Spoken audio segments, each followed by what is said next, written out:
Hello and welcome back to some World of Tanks. Today we're going to be taking a first look at an upcoming Tier 8 British premium medium tank, the Nemesis.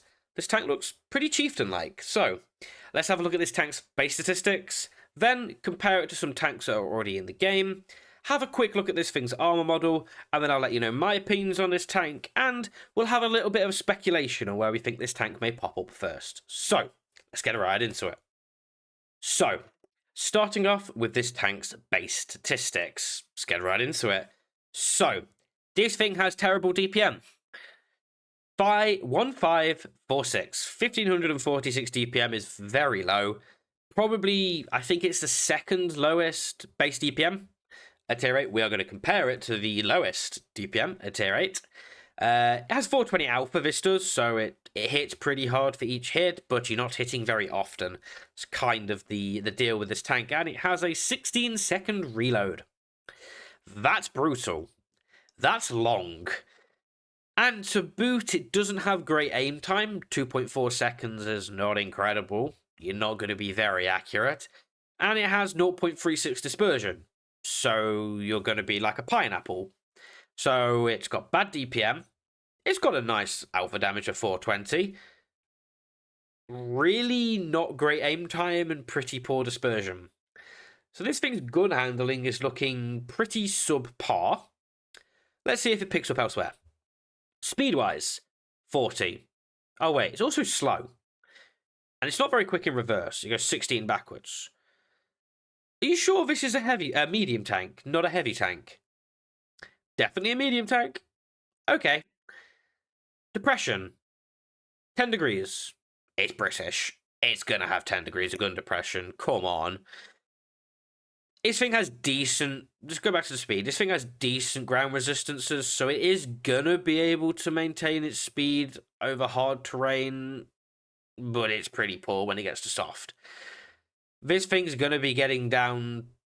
Yeah, it's not great, to put it that way. But this thing's armor is where this thing picks up a little bit. Everything so far, gun handling, mobility, pretty poor. Everything else pulls it up a little bit. So don't lose hope yet. 70mm of hull armor is not incredible, but it's a medium tank and it's British. They don't really tend to have great hull armor. Turret armor, however, of 254 is very nice. And this tank has a bit of a funky armor layout. If you remember looking at it or seeing it in the thumbnail, it looks quite Chieftain-esque or Concept 1B-esque. So that turret armor is quite effective, and we're going to see that. And remember, this is a medium tank. So it's not going to have incredible armor. It's not designed to, and it shouldn't. But 254 is quite nice. HP-wise, 1300 is kind of middle ground. It's average, pretty much most Tier 8 premiums. Medium tanks premium at Tier 8 have 1300 HP nowadays. So, it's what it is. Nothing special there. This thing has decent view range. 380 is okay. A lot of tanks nowadays have 390. It'll be able to spot for itself, but not incredibly. And this thing has no camo. It has 10% camo, so you're not going to be able to stay unspotted for very long. This tank is looking like it's going to have to be played a little bit alongside the heavy tanks as kind of like a pseudo medium heavy brawler. That's kind of what it's looking like so far. But let's compare these base statistics to some similar tanks that are already in the game. Well, let's compare it. So, we're going to be comparing the Nemesis to the 122TM and the T-34-3. The 122TM is the Chinese premium medium tank, and the T-34-3 is the Chinese premium medium tank. This tank has not very many British statistics, we'll put it that way. So, this thing has really low DPM, but not the lowest DPM. That record, I believe, is held by the 122TM. The Nemesis has 1546, the 122TM has 1430. It's a bit better, but not that much better. The T-34-3 has also got low DPM at 1821, but not that low as the Nemesis and the 122TM. Alpha-wise, this thing is king. It's got 420 compared to 400 and 390, but it hits less, so you trade it off, I guess. Dispersion-wise, this thing has better dispersion than the T-34-3. If any of you have played that thing is so inaccurate. But it has worse than the 122TM, but it kind of sits in the middle ground, so it's not terrible. Aim time-wise, identical to T-34-3. As you can see, these gun handling statistics are not very British. You know, you think of British tanks, you go, oh, DPM, fast firing, mid to low alpha, decent gun handling. Yeah, these are kind of not very British statistics. It kind of feels kind of Chinese, the kind of like way they balance the gun handling. But speed-wise, it's slow. 40 is not quick. When you compare that to the 50 of the 122TM and the 50 of the T-34-3, this thing is going to feel very sluggish. You're going to want to run a turbo on it. Reverse speed, it's better than the 122TM, but worse than the T-34-3. HP-wise, it's lower than the 122TM and lower than the T-34-3. So not only are you going to want to run a turbo on this thing, but you're also going to want to run hardening on this thing, and probably V-stabs on it. But whilst also running a gun rammer. So you can kind of see the predicament already here. View range, it's okay. 380 is same as the T-34-3. Slightly better than the 122TM, but is what it is. It's kind of average, nothing special there. Hull armor-wise, it has the worst hull armor, but that's a British kind of thing. Worse than the 122TM and the T-34-3, 120 and 100 respectively. The Nemesis has 70. But turret armor-wise, 254 is better than the T-34-3, but not as good as the 122TM. But the 122TM has a kind of very circular turret, very well angled, lots of auto ricochet angles, but it does have two cupolas. Pretty much you can't hide them. So we'll have a look at this thing's armor model next, and I'll show you why this thing's turret armor is probably a bit better than the 122TM. Penetration-wise, it has worse penetration than the 122TM, but better than the T-34-3. 225 is quite nice. It's not incredible, but it's not too low. Gold penetration of 280 is really quite nice nowadays compared to some of the Tier 8 premiums we've had released recently, especially the medium tanks. But it doesn't stack up to the 122TM's penetration, standard 233 and gold 299. And it has heat gold, the 122TM does, which the Nemesis doesn't. It has AP and APCR. So, and also the T-34-3 also has AP and heat, but has significantly worse penetration. Gun depression-wise, this thing is king, 10 compared to 8 for the 122TM, and a really awkward 6.5 degrees for the T-34-3. But as you can see, this tank is pretty interestingly compared to similar tanks in the game. The 122TM is a great Tier 8 medium. You just have to know how to work it. But the reason why the 122TM is great, yes, it has low DPM, but its gun handling is alright. This thing has low DPM, but terrible gun handling. So that's going to be hard to work. Doesn't have much HP, it's 100 less HP, so it's not going to be able to trade very well. It's all going to be down to this thing's armor to save this tank, I feel. And as I've already hinted at, it maybe does. So, let's have a look on the amazing tanks.gg at that armor model. Well, here it is. I've raved about it, and let's have a look at it now. So, maybe you're going, what are you on about? This thing has bad hull armor, as we've already alluded to. It's British, come on. The British mediums, none of them have good hull armor. Don't kid yourself.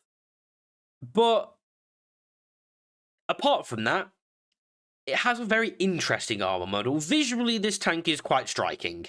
It's very modern looking. I believe, and I have actually read about this tank before, it's an actual real existing tank, or at least there was a concept of it made at Bovington, actually, so where the Tank Museum is, where Tankfest happens every year, which World of Tanks collab with the museum. Some soldiers or some army officers decided to make a tank, and this is what they came up with. And they kept the plans, and maybe we see it in the game. So there is some history to this tank. And visually, it's quite striking. Very Cold War-esque, 1960s, 1970s. Very much British, very chieftain-esque, very Centurion-esque. But armor-wise, it's interesting. So, it has a cupola. A pretty big cupola. But with its gun depression, you can kind of hide the cupola well enough to go, okay, it's not that bad. And as you can see, this thing, when it's using its gun depression, the turret armor goes from being, that looks a bit questionable, which it is. You know, at its weakest, it's 210, and that's right underneath the gun, and it's got a pretty flat plate to the left of the turret under the cupola, which at its weakest is 223-ish. And just above the gun as well is 230-ish. But this thing's gun depression, kind of saves this tank in terms of its armor. It makes it pretty strong. Underneath the gun, the weak point gets bigger, but if you're intelligent, you can work with that, and the rest of it becomes pretty strong. You know, it's a medium tank. It's not designed to be able to sit hull down and bounce everything. It shouldn't be able to do that. It should have weak points. It should have a cupola. It should have a weak turret. And this kind of saves it a little bit because it kind of can do a pseudo roll.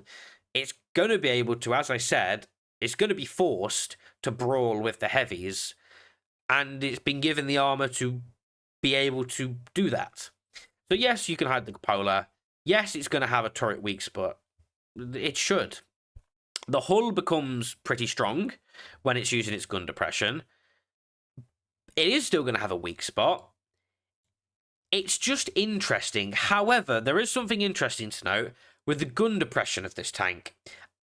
It's got, like, what's the kindest way I can put it? Slightly elevated shoulders, we'll put it that way. I'm sure some people could put it into better words, but as you go over the tracks, you lose from 10 degrees of gun depression to 7. Over the side, you have 7. Then halfway down the side of the tank, you have 6. Over the rear, you have none. This thing has some funky gun depression in practice, but this thing's armor seems like it's going to be able to work. It can probably side scrape a little bit, especially if you can hide the cupola, but it can be penned through the tracks. Its side armor's pretty weak.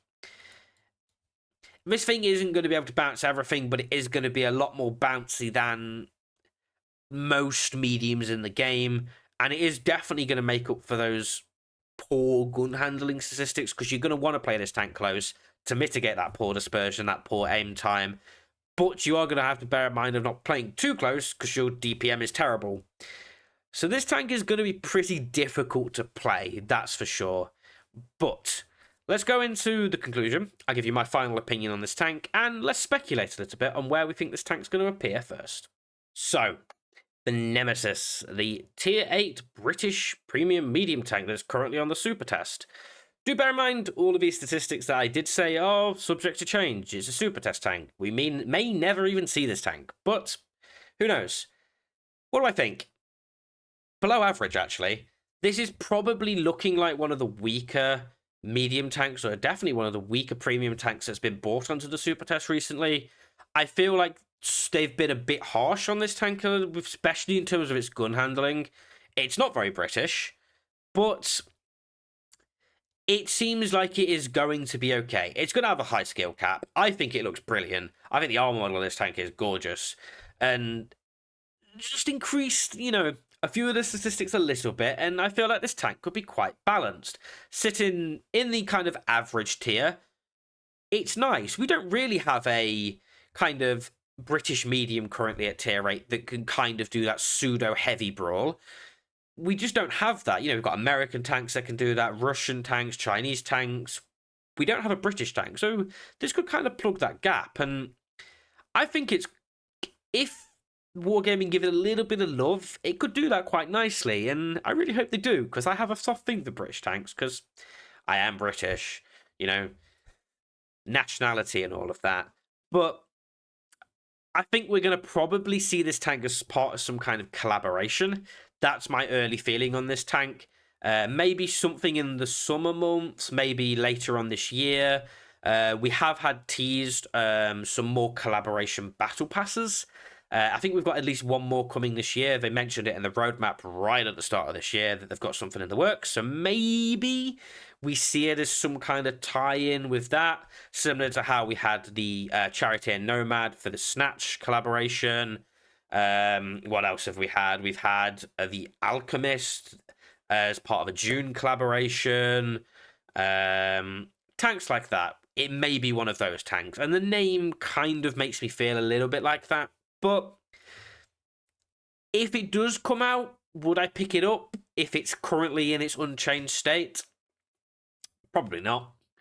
Unfortunately, I do like to collect the British tanks. It's my most explored tech tree. I've marked the most of the tanks. I just enjoy playing British tanks. I feel like the playstyle is nice, and this doesn't feel very British. But, I don't know. I'm a bit biased. I like the British tanks to be the best tanks, because, hey-ho. But, if you did enjoy this video, don't forget to like, comment, and subscribe. And do let me know down in the comments what you think of this tank. Am I being biased? Probably. Let me know what you think, and let's speculate together on where we think this tank's going to appear first. And I'll see you in the next one. Bye!